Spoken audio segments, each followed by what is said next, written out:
good morning, church family. Welcome back to another digital, virtual time together.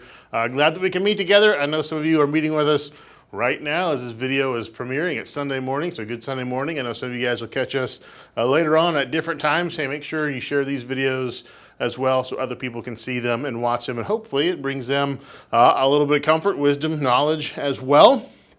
Again, so glad to be back with you. We're going to be in the book of Ruth, so if you can start heading that direction to the book of Ruth, right after the book of Judges in the Old Testament.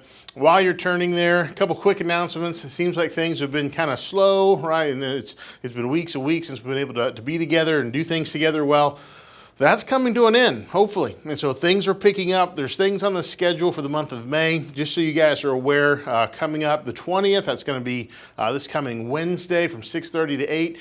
Team Kid kind of has their end of the year drive-through celebration. The kids can come through, drive through, get some prizes and get to wave and yell at their teachers and all that good stuff. So if you got kiddos, they're going to want to be a part of that. If you're in the Team Kid program, your teachers, I know Kimmy's reached out to most of you guys already, but hopefully you can be a part of that. That's going to be Wednesday, the 20th, 6:30 to 8. Into this month, the 29th, we are going to be supplying meals for Church in the Park. They've been in contact with me.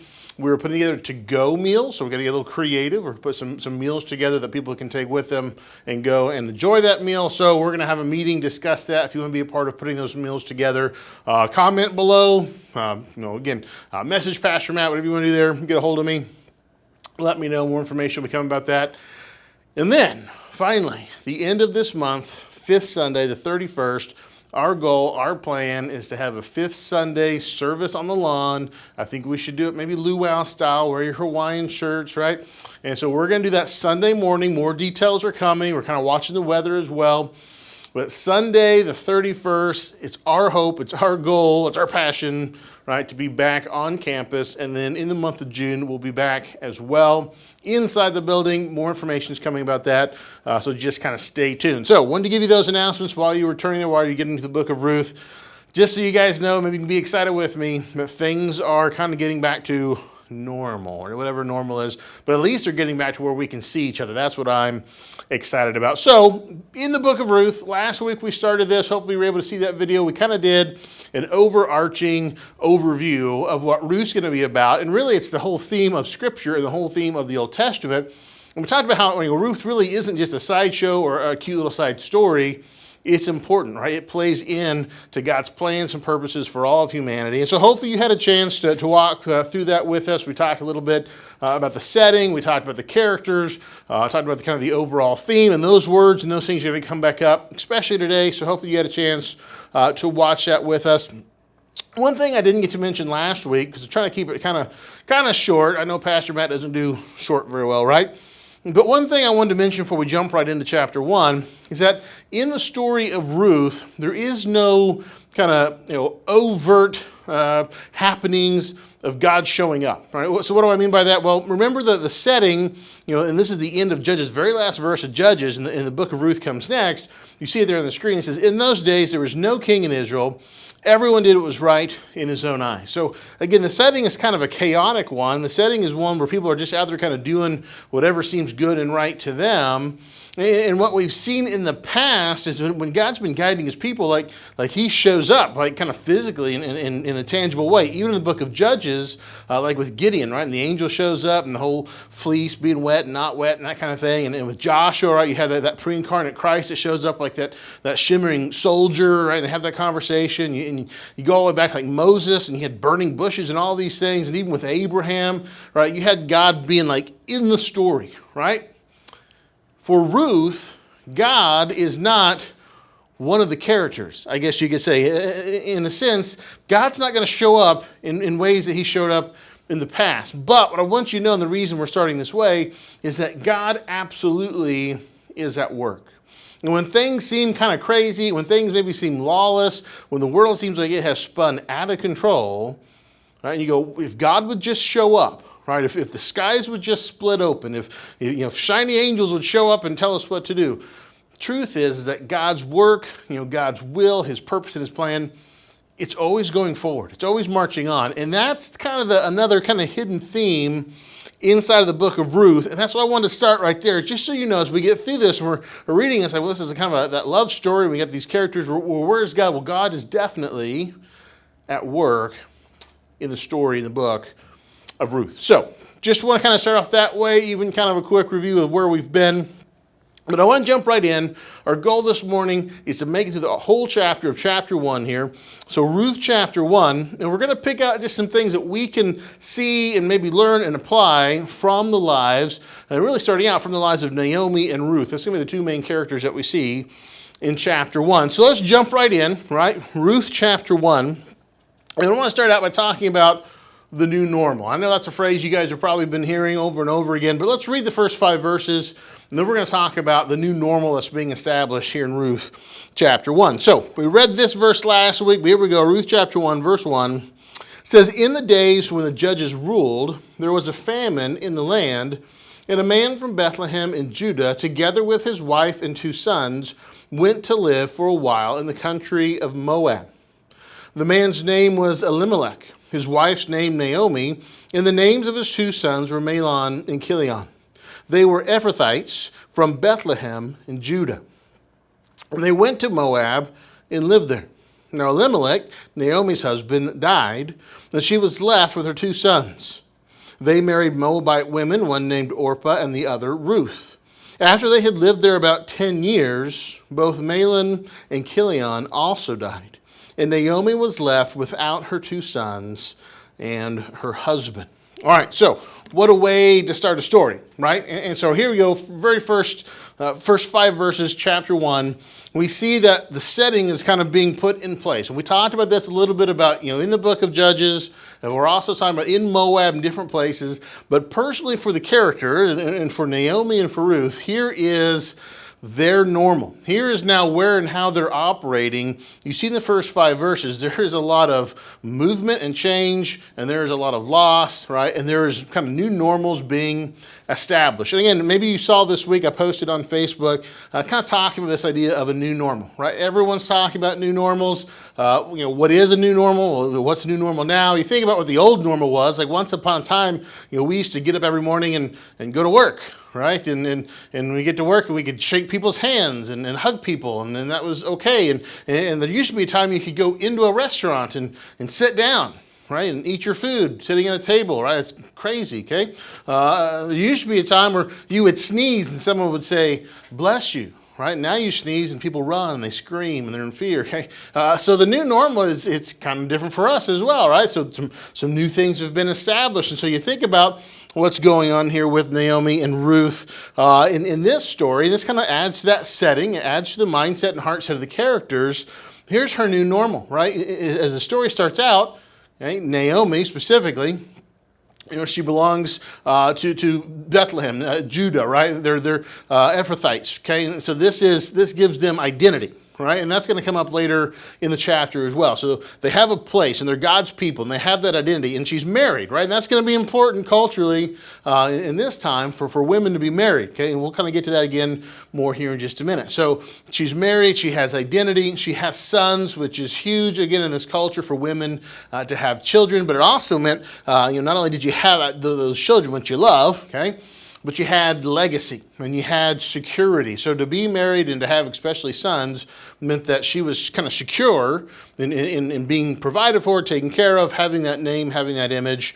Okay? And so she had the name, had the identity, she had the husband, she had the sons, had the security. Even says that she's got these daughter-in-laws, right? Which meant hopefully grandbabies. Again, we kind of talked about what that means for her. So that was kind of the old normal set up real quick in the first couple of verses.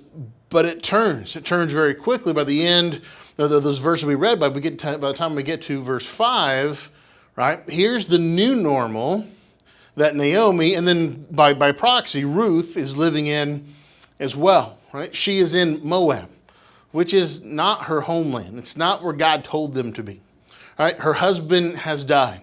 It's hard to be a widow in this culture, All right?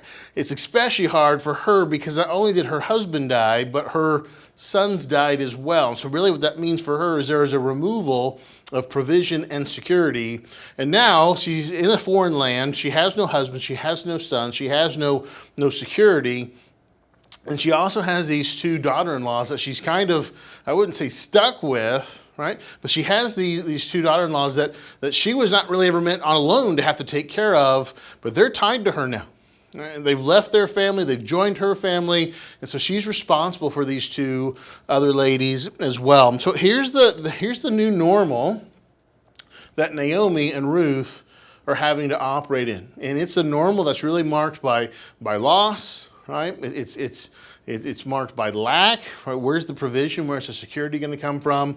And you have to imagine there's going to be some deep lamenting going on here. If you've ever lost someone close to you, you know how that feels. Now imagine in a short time span, you lose maybe the three people that were the closest to you on this planet. They're all gone. So the new normal for Naomi, and again, kind of by proxy for Ruth as well, it's one of uncertainty, right? It's one of frustration and loss and all these things.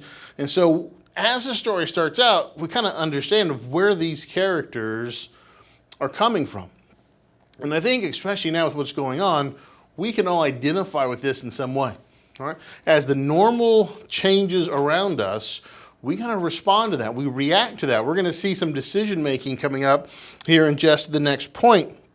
But the new normal, right? It's not good. It's not good in this story. It's not good for Ruth and Naomi. And maybe in the world we live in today, you would say the new normal that seems to be coming up, right? That people are saying, well, you can't congregate together and you can't shake people's hands and you can't be close to people and you can't do this, you can't do that. This is going to be hard, right? It's going to be some frustrations involved with that. And so going forward, that kind of marks, right, who you are and what you do and where you go and those kind of things. It is definitely going to do the same here for Ruth and Naomi in this story as well. And so we're only 5 verses in, and you might be thinking, man, we're 5 verses in and this story seems a little bleak. But truth be told, we're only 5 verses in, and the story only gets better from here, right? So we've kind of set it up where on their own, this normal and where they're headed seems rough. But remember, God is at work. Not showing up in a giant cloud or pillar of fire or anything like that, right? But God is at work, and we're going to see that play out in the lives of Ruth and Naomi. So rough start. The new normal doesn't look too good. But I want you guys, just like these ladies here, to be encouraged that God is always at work. And when things seem rough, when things seem down, when things seem bleak, God's purpose, God's plan, it's at work. And listen, God's normal, it never changes, right? He is immovable. He is steady. If we're anchored to Him, no matter what rages in the world around us, we know that we are secure in Him, right? And we use those words right, like security and safety and provision. All the things that Naomi and Ruth thought maybe they had lost, we're going to see God restore that in and through this story of Ruth. So we have the new normal, right? There's some setting. This is also going to show us a little bit about the character of these two ladies as well coming up. And so keep that in mind. But the new normal they're operating in, it's rough, but God is good. And so in the midst of that, let's talk a little bit about their decision making. So we ended in verse 5, right? We get to the end of verse 5. Naomi's lost it, really seemingly lost it all, right? Ruth's still with her, Orpah's still with her, the ladies are all together, but Naomi's kind of looking at her situation and going, I can't sustain this. And so in verses 6 and 7, she gets word that the famine's ended, right? Bethlehem is being provided for again. You know, God's favor seems to be back on her people. That's where they left before. And so she's like, I got to go back and maybe find some mercy and you know, maybe find some provision back home. If you remember last week, we talked about with Naomi that the word that I kind of tied to her was the word hope. Right? She had some hope. Listen, I've lost everything, and I'm a stranger in a foreign land here, but I have some hope that if I can make it back home, that perhaps God will provide for me there. Now, we see that in verses 6 and 7. We're going to kind of skip over those, and we're picking up in verse 8. Because while she has hope for that for herself, she doesn't have a lot of hope necessarily for what's going to happen to her daughters and her daughter-in-laws. And she wants to be honest with them. She's going to lay it out very plain with them. And some decisions are going to have to be made. And so I want to pick it up in verse 8, where Naomi's kind of laying it down for her daughters-in-law here to go, you guys are going to have to make a tough choice. And here's kind of what it is and here why it is. So chapter 1, verse 8.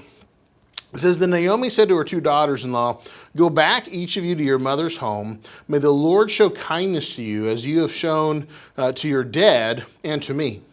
May the Lord grant that each of you will find rest in the home of another husband. Then she kissed them, and they wept aloud and said to her, We will go back with you to your people. But Naomi said, Return home, my daughters. Why would you come with me? Am I going to have any more sons who could become your husbands? Return home, my daughters. I am too old to have another husband. Even if I thought there was still hope for me, even if I had a husband tonight and then gave birth to sons, would you wait until they grew up? Would you remain unmarried for them? No, my daughters. It is more bitter for me than for you, because the Lord's hand has gone out against me.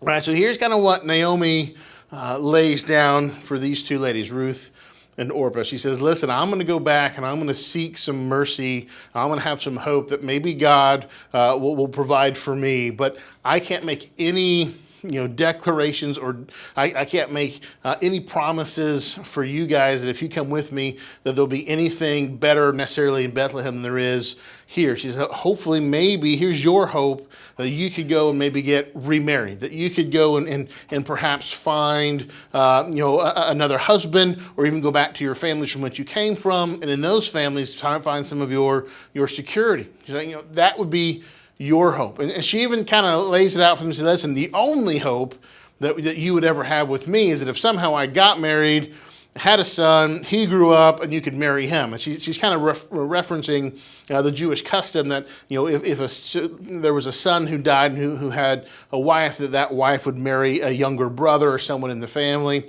And she goes, listen, there's no one for you to marry. Even if I did marry and could have a son and he did grow up, you're waiting years and years and years. She's basically saying, I have a small glimmer of a hope, right, that I can go back to Bethlehem and be cared for. You have no hope staying with me. You're going to have to go back to your families or go find another husband. And you see, initially, they're kind of resisting that, saying, no, we want to stay with you. There's a bond there. But really, she lays it out and says, listen, you've got to make your decision. Right? You're going to have to go. Right? One way or the other, whichever direction you choose, you're going to have to go.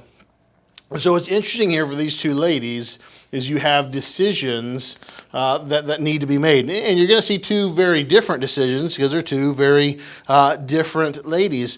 And a lot of times you see there on the screen that the title for this one is Decisions Make and Break Us. A lot of times we find ourselves in the midst of having to make a hard decision.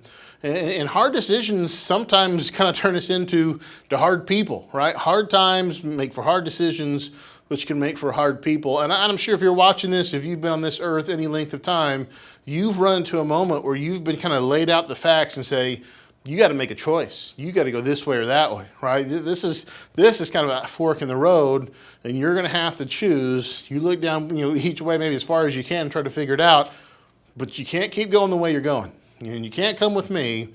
What choice are you going to make? Which direction are you going to go? That's kind of what Naomi's laying out here for Ruth. But I was thinking about this concept, this idea of making tough decisions, right? And so thinking about choices and paths we have to take, I began to drift back in time. Maybe you guys daydream a lot. I daydream a lot, I admit. So I'm thinking about 8th grade. Anyone remember 8th grade? Right? I know for some of you guys, maybe that was like this year, and for some of you guys, that was, before the wheel and things like that. But I remember 8th grade. In 8th grade, I had to memorize a poem by Robert Frost. Right? And I know most of you guys taking poetry, and Pastor Matt, I'm not the most, artistic guy here. But I still remember this poem by Robert Frost called The Road Not Taken. It's like, 4 stanzas, 4 lines each. That's like 16 lines I memorized. I can't remember yesterday very well, but for some reason, I can remember this poem. Now, I'm not going to quote it to you, right? I don't have people, sitting around here snapping, drinking coffee, so it's not really the right atmosphere. But I remember the last line, part of that last stanza from The Road Not Taken. And he says this, that two roads diverged in a wood. He says, and I took the one less traveled by, and that has made all the difference. And that was kind of the theme for that poem, and I think it applies for this story, is that there are decisions in life that will kind of make and break us. Decisions in life that take us down the road that God has for us and something amazing, and sometimes it takes us away from that, right? And so you look at these two ladies. Look in verse 14 here. It says, at this is the hard word that Naomi had for them, right? It says, at this they wept again. Then Orpah kissed her mother-in-law goodbye. It says, but Ruth clung to her. So what decisions were made here? Orpah says, I get it. I understand. There's no hope. I can't, put myself as a burden onto you, Naomi. I'm going to go back, try to find a husband, try to go back, to my mother's home, as Naomi put it. I'm leaving, right? And in this situation, was that the wrong decision? It'd be hard to say that it wasn't. It seemed like that was probably the right decision. What's interesting, though, is that Ruth is going to make the better decision. We talk about the road not taken. In that poem, he mentions that there's a path that you look down and it's beaten and well worn, and you see where it leads. And so sometimes we take that just because it seems safe and secure. And then he says you look a different way, and there's another path, not quite as well worn, but it almost seems like it's beckoning you, calling you to go down, like it needs someone to go that direction. I think we see that here with Ruth, because while it doesn't necessarily make sense for Ruth to say, remember the word that I associated with Ruth last week was that Ruth is a person of faithfulness. And so you're going to see that with Ruth. And if we keep reading verses 15 and 16, look, said Naomi, your sister-in-law is going back to her people and her gods. Go back with her. But Ruth replied, don't urge me to leave you or to turn back from you. She says, where you go, I will go. Where you stay, I will stay. Your people will be my people, and your God, my God. She even goes on to say, where you die, I will die, and there I will be buried. May the Lord deal with me, be it ever so severely, if anything but death separates you and me. This is when Naomi realized that Ruth was determined to go with her, she stopped urging her. So here was the clear decision that Ruth's going to make. I'm tied to you. All right? I am tethered to you. I know maybe it makes more sense to do what Orpah did and try to go find my fortunes with another husband or back home, but God has brought me to you, and I can't leave you. I can't walk away from you. And so Ruth, showing an amazing amount of faithfulness to Naomi, and then kind of by proxy, God as well. Naomi's going back home, which in a sense, she's kind of going back to God. They left Bethlehem to go find provision outside of God's promised land. Now she's going back home to go, I need to get back where I'm supposed to be, back where I belong. And Ruth says, I'm going to go with you because I'm tied to you, but your God and your home and all that represents, I'm going to go back and be a part of that as well. So Ruth chooses not maybe the clear choice, not maybe what even seemed the right choice, but she chooses the best choice in staying committed to Naomi and to the things of God. Now, we have an advantage of seeing how this story turns out. We know it has a good, happy ending. When we find ourselves in these situations, I think a lot of times we doubt the ending. When God has given us that moment of choosing, we look down a path and go, well, God, this seems easiest, and this seems maybe right, and I can go back and get provision and security this way. But we know that God is calling us to go another direction, down a path maybe that not many have taken, and maybe not one that you would on your own choose to take. But God says, I want you to go this way and be faithful to me. For us, for those of us who are in those moments of making these decisions, I hope you can read this story and hear this story and go, I'm gonna commit to staying tethered to God and making the best decision, the decision that keeps me and leads me closer to the things of God. That's what Ruth does. Again, it doesn't necessarily make sense, right? Especially in light of the new normal, right? Naomi has nothing to offer her, but she knows that Naomi's a person of faith and of hope, going home to a place blessed by God. She wants to be a part of that. She's going to commit herself to that. So she is going to walk in that. Again, I hope there's some encouragement in that for you as well, as Ruth makes that decision and that declaration of faithfulness. So we have that decision that makes or breaks kind of the story. Okay, we have them operating in this new normal. Okay, we're kind of creating a setting for this. And I like how the chapter ends because they don't know it in the story, but we know it. There's just kind of this nice little hidden gem in the ending of chapter 1. And it has a lot to do with image. So remember, Naomi, while she is a person of hope, she doesn't feel like she has a lot to offer. Okay, she's going home. She knows she's got to get out of Moab, get back to Bethlehem, follow the mercy of God. She's got Ruth following her, so she's still responsible for someone. So that probably still weighs on her a little bit. And so I like what happens in the first part of what we're going to read here, the last part of the chapter. She's coming back to Bethlehem, and somehow word gets out, right, that Naomi's coming back. Now, I know this doesn't happen in church today or amongst anyone, but sometimes people gossip. Do you guys know that? You know, sometimes. Just, it happens. I'm sure none of you guys have done it, right? But I like what happens here, starting in verse 19. It says, so the two women went on until they came to Bethlehem, and when they arrived in Bethlehem, the whole town was stirred because of them, and the women exclaimed, can this be Naomi? So everyone's kind of in an uproar. Everyone's kind of murmuring, going, well, this is Naomi. Where's she been? What's going on? Who's this person with her? Right? Maybe some of it's harmless. Maybe some of it's good. Doesn't really necessarily matter to the point of the story, but there's kind of this stir about Naomi's back. What does this mean? What is going on? All this good stuff, all these details that we'd like to have, right? And what's interesting about this is that they're asking about Naomi, but as Naomi comes back, here's what she says to the people. She says, don't call me Naomi. She told them, call me Mara, because the Almighty has made my life very bitter. I went away full, but the Lord has brought me back empty. Why call me Naomi? The Lord has afflicted me. The Almighty has brought misfortune upon me. So there's some play on words with her name, Naomi, and then this new name that she gives them. So Naomi, by definition, kind of the meaning of the name Naomi means pleasant or joyful. And she says, listen, don't call me that. Right? There's nothing pleasant about what's going on in my life right now. I left my home. I was in Moab for these 10 years. I've lost everything. You know, I've come back basically destitute. I have Ruth, which is great, but I really don't have anything that I thought I would have at this point in my life. I don't have a husband. I don't have sons. I don't have a family. I don't have a name, an image anymore. So don't call me pleasant. Don't say my life is joyful, because it's not.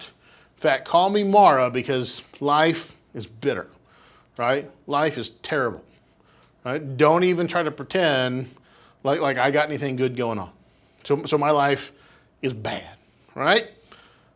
Think about everything that she's experienced, everything that's going on. Okay, maybe you can connect with some of that, some of the loss, some of the frustration, and the new normal, and the outcome of decisions that we make. I'm sure that all of us have found ourselves at some point going, life is terrible, right? Life is no good.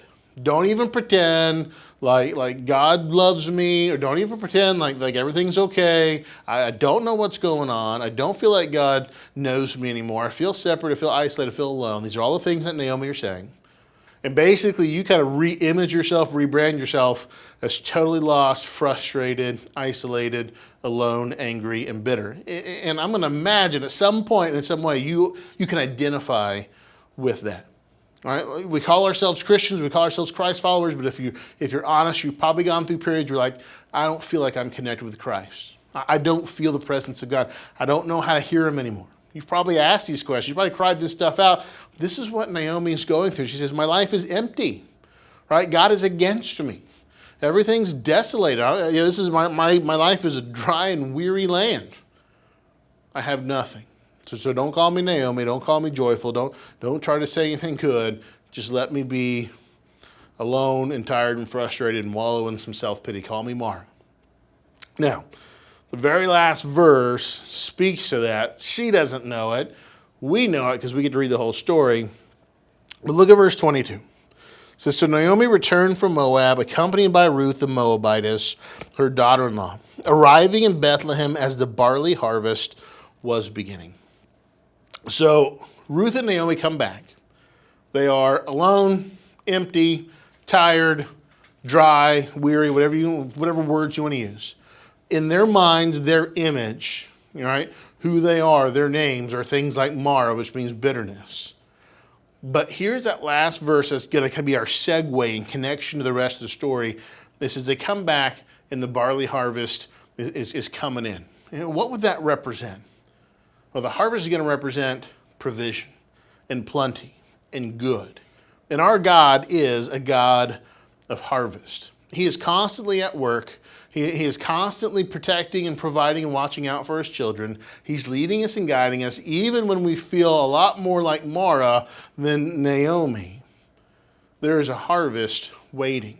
And to me, that last part of the chapter is symbolism for what God is about to do in the lives of Ruth and Naomi. They feel totally empty, desolate, they have nothing. And yet God says, there is a harvest coming, a harvest that I'm going to use to provide for you.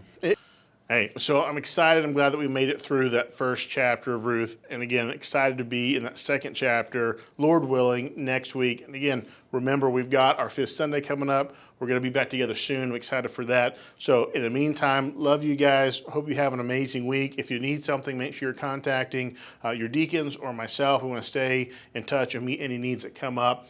Have a great day, great week, and see you next time.